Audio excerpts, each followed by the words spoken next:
This is IUP TV News, broadcast from Davis Hall. We will bring you our weekly news bulletin. I'm John Lee Levan. And I'm Emma McCarthy. Today we will bring you stories related to IUP and the Indiana community. We will begin with local news. IU Patty's weekend has just ended, and police are saying it was significantly quieter compared to previous years. On and off campus, police monitored the area from the 21st through the 24th and have reported 0 significant incidents. There were 103 traffic citations this year, down from the 360 from the previous year. Along with that, there were 25 alcohol law violations, down from 40, and just 1 drug offense, down from 44 in 2018. President Driscoll is going to be on what he calls a listening tour. For the next 18 months, Indiana University of Pennsylvania will hold forums on all levels across all divisions and colleges, including sessions at the North Point and Punxsutawney campuses. President Driscoll has said that this is a year of free speech at IUP, where students and others would be educated on what it means to be responsible with our rights and to be respectful of others. It is expected that the discussion will include increases for students' fees for fall 2019, which include a mandatory wellness fee, optional service fees, meal costs, and resident hall fees. Last week, IUP celebrated the Bill and Judy Sheeran Literacy Center with a ribbon-cutting ceremony. Bill Sheeran is a retired chairman of the Hempfield Area High School District Library Department. He graduated from IUP in 1968. Judy Sheeran is a longtime technology professor at Westmoreland Community College. The center provides assessments and instructions for children and adolescents who need assistance with reading and writing. It has been over a year since the Parkland shooting happened in Florida.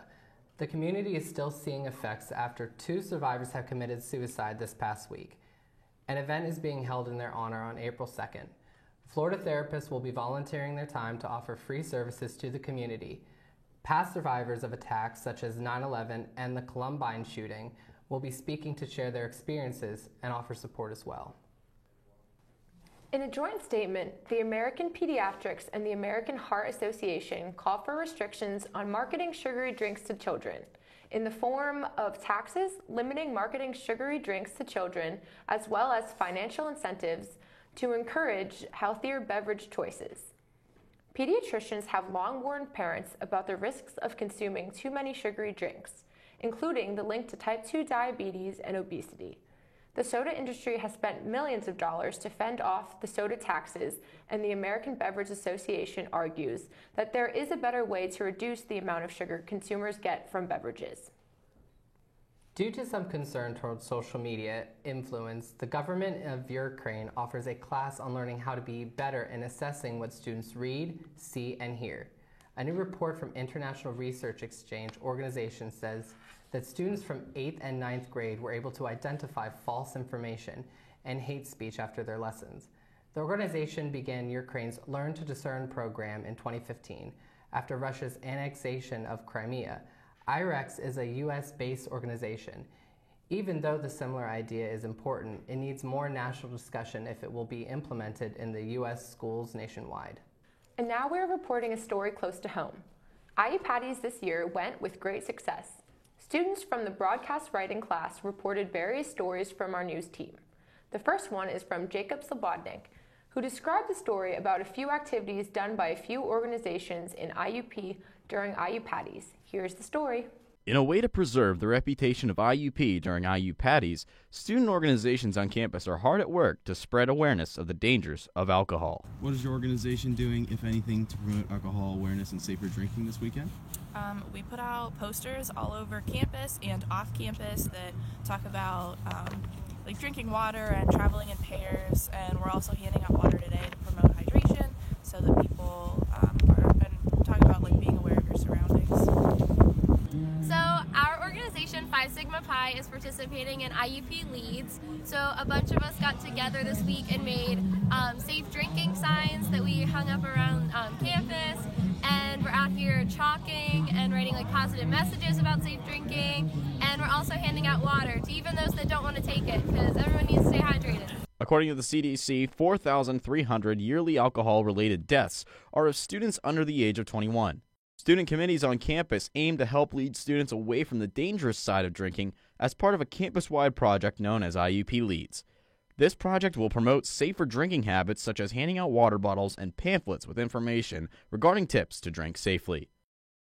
Their main focus? Raising awareness of drinking excessively underage. Ann Sesty, Director of the Alcohol, Tobacco, and Other Drug Program. There is a large presence of police entities in the vicinity this weekend, so it is plausible that if students are drunk and staggering that they will be stopped by the police. Some even have multiple plans for leading students. We just put in work with ATOD and the other people that are in charge of the IUP Leads initiative. We've had lots of interaction with students, just like promoting safety on campus. Now, a common misconception among students regarding these organizations is that they are against drinking to the fullest extent. In fact, these groups promote safer drinking habits by hosting events such as IUP Leads and handing out pamphlets with tips on how to drink safely. We're not here to make sure that students don't have a good time. What we want to ensure is that all students are safe and are making safe, healthy choices. I think that we highlight being aware of underage drinking because we have a lot of students that are underage living in the residence halls.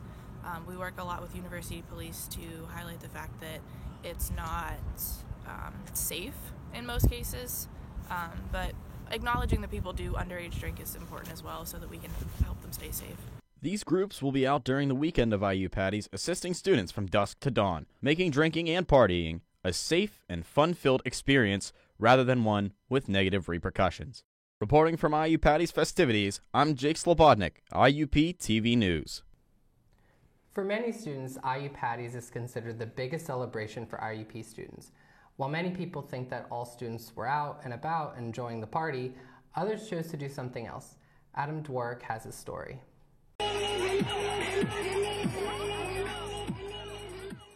During IU Patties, you'll see and hear stories of thousands of people celebrating on and off campus.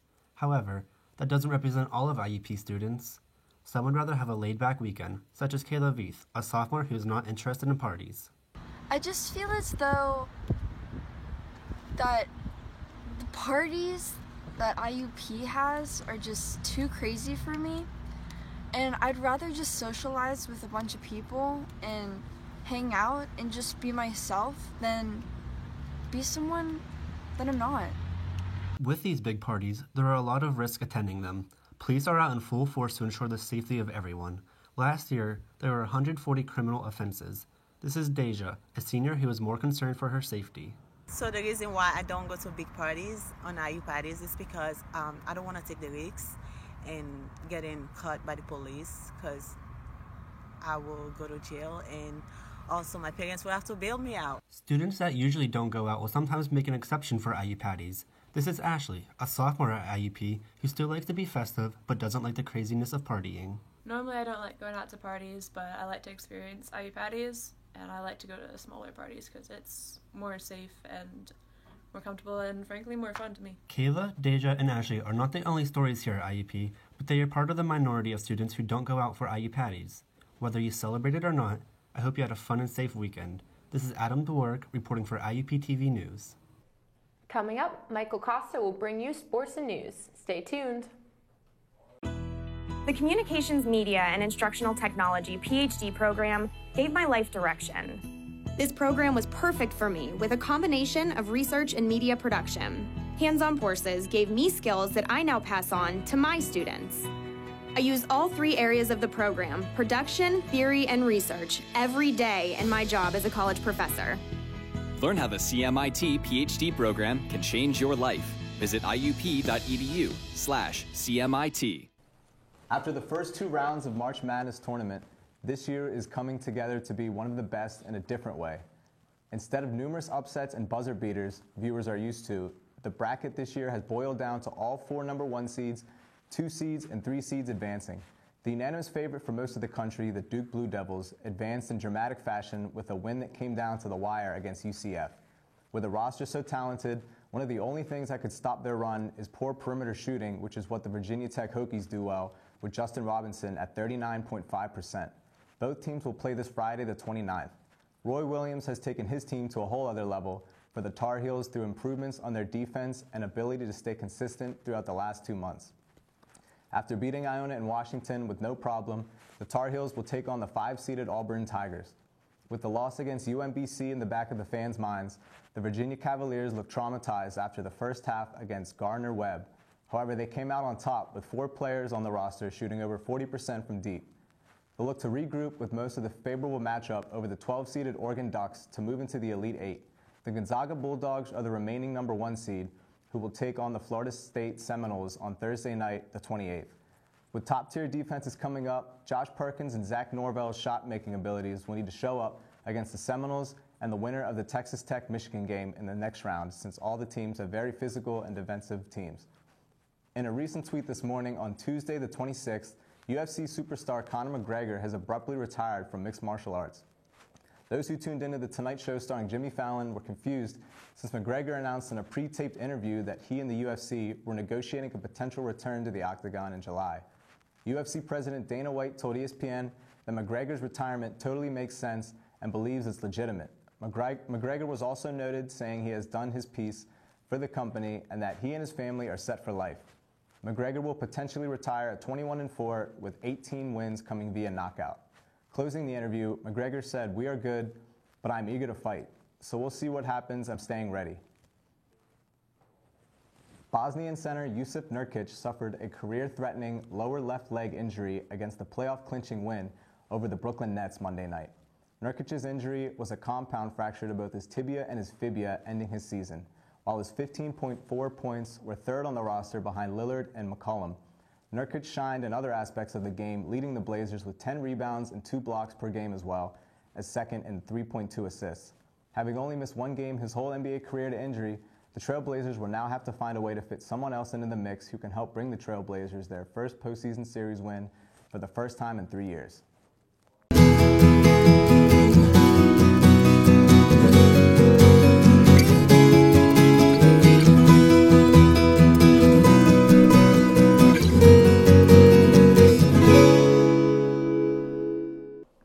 Spring has sprung a new addition to our program.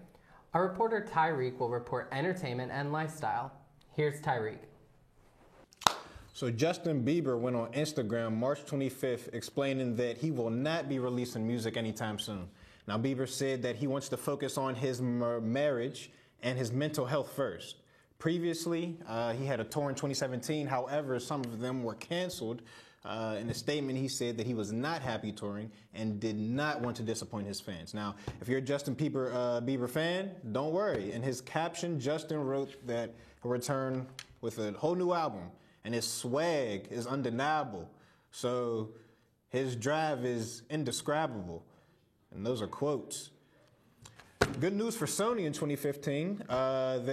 In 2015, they made a deal to share the rights to Spider-Man with Marvel Studios. And since then, they've come out with 3 new widely accepted adaptations of the character. We got Tom Holland Spider-Man. We got Peter Parker Spider-Man and Ultimate in Spider-Man PS4.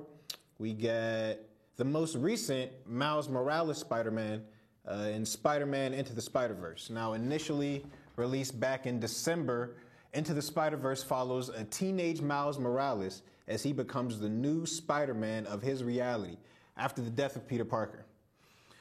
Miles crosses paths with his 5 counterparts from another dimension to stop all realities from falling apart. It's a dope movie. You should have seen it. Back to you, Johnny. In light of the shooting that took place in New Zealand 2 weeks ago, Indiana community, including Muslim students, faculties, professionals, as well as residents, expressed their concern. Our reporter Justin Cobb takes us to the mosque to show how people show solidarity.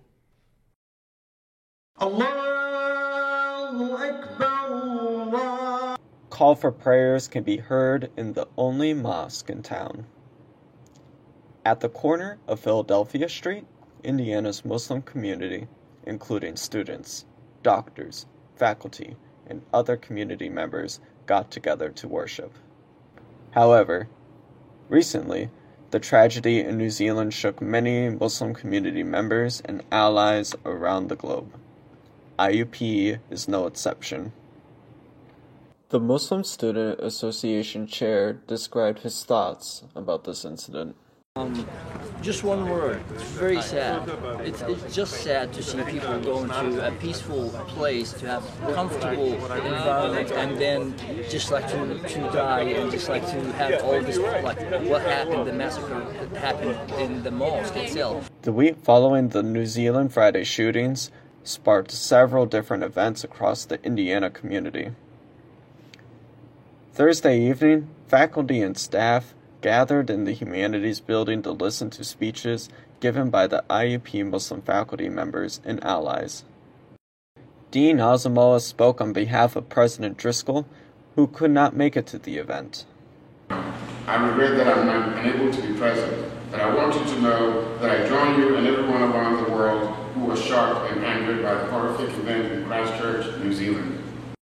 I asked Yazid, a Muslim PhD student from Saudi Arabia, about his thoughts concerning the massacres in New Zealand. Trying to make others as monsters is something comes only from ignorance.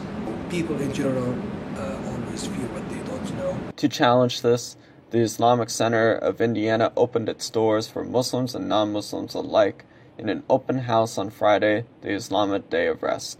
At the mosque, food from around the globe was present, highlighting the diversity of Muslims here at IUP and around the globe. Books on Islamic theology were available for all attending.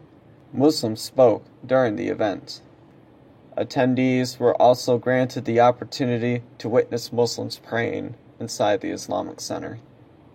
While tragedy brought the community together, perhaps we can take a lesson from the Muslims of the Islamic Center and those who stood with them, that no matter what God we pray to, we are all people, and the first step in challenging fear and hatred is through knowledge and love. While tragedy brought the community together, perhaps we can take a lesson from the Muslims of the Islamic Center and those who stood with them, that no matter what God we pray to, we are all people, and the first step in challenging fear and hatred is through knowledge and love. This is Justin Cobb, reporting for IUP TV News. There are various fun activities that takes place this week. The Hispanic Dance Carnival will take place this Saturday, March 30th in the Hub Ohio Room. Don't forget to bring your iCard to enjoy a fun evening of dancing with friends. A new exhibit will be open this Saturday as well. This is a showcase of the work from 7 emerging artists who are finishing their Master of Fine Arts program at IUP. Please stay tuned. We'll see you next week.